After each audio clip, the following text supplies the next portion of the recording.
ہم نے پوچھا اللہ کے حبیب صلی اللہ علیہ وسلم یہ کیا ماجرا ہے؟ آقا نامدار صلی اللہ علیہ وسلم نے فرمایا میرے حکم کی تعمیل میں صبح کے وقت حنظلہ بغیر غسل کے اپنے گھر سے نکل گیا۔ اگرچہ شہید کے لیے غسل کا حکم نہیں ہے، شہید کے لیے غسل کا حکم نہیں ہے، لیکن حضرت حنظلہ غسل جنابت فرمانے سے پہلے میدان جہاد کی طرف نکل چکے۔ وہاں سے ان کی موت کا پروانہ آ چکا تھا۔ میدان کارزار میں رب کے حضور اللہ کے حبیب صلی اللہ علیہ وسلم کی اطاعت اور فرما برداری میں غزوہ کرتے کرتے شہید ہو گئے۔ میں نے خود دیکھا جبریل میرے پاس پیغام لائے،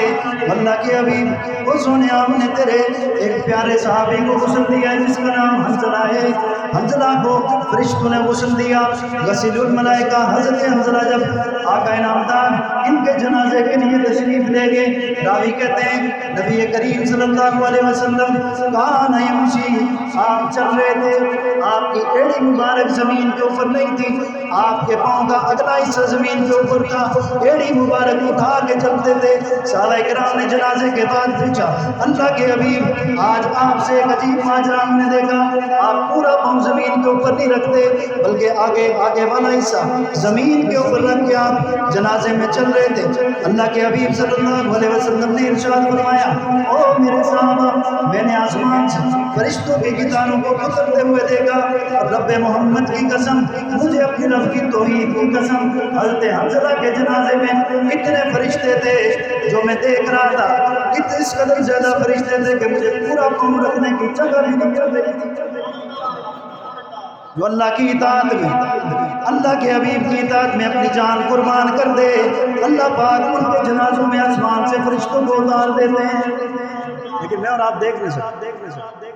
میں اور آپ دیکھ نہیں سکتے۔ تو بات وہاں سے چلی تھی، وہ صحابی مانگ رہے تھے تو ہمیں بھی کس سے مانگنا چاہیے؟ اللہ سے۔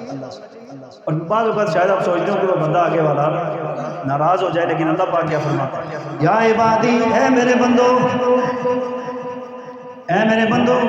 لو ان اولکم، اگر تمہارے پہلے لوگ، آخرکم تمہارے بعد قیامت تک آنے والے لوگ، وانسکم تمہارے انسان، وجنکم تمہارے جنات، قاموا فی صعید واحد،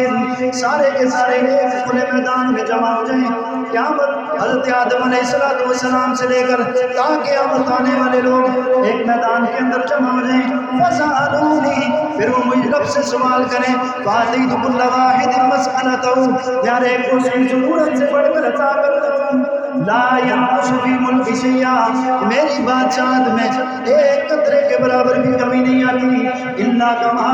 ینقص المکیۃ اذا ادخل البحر، مگر اتنی کمی آ جاتی ہے جیسے سمندر کے اندر سوئی کو ڈال کے واپس باہر نکالا جائے، جتنا سوئی کے ساتھ پانی لگتا ہے، سوئی کے ساتھ سمندر میں سے جتنا پانی باہر آتا ہے، اے میرے بندو اگر میں تم سب کو نواز دوں، تم سب کی ضروریات کو پورا کر دوں، تب بھی میرے خزانوں میں اس قدر کی کمی نہیں آتی۔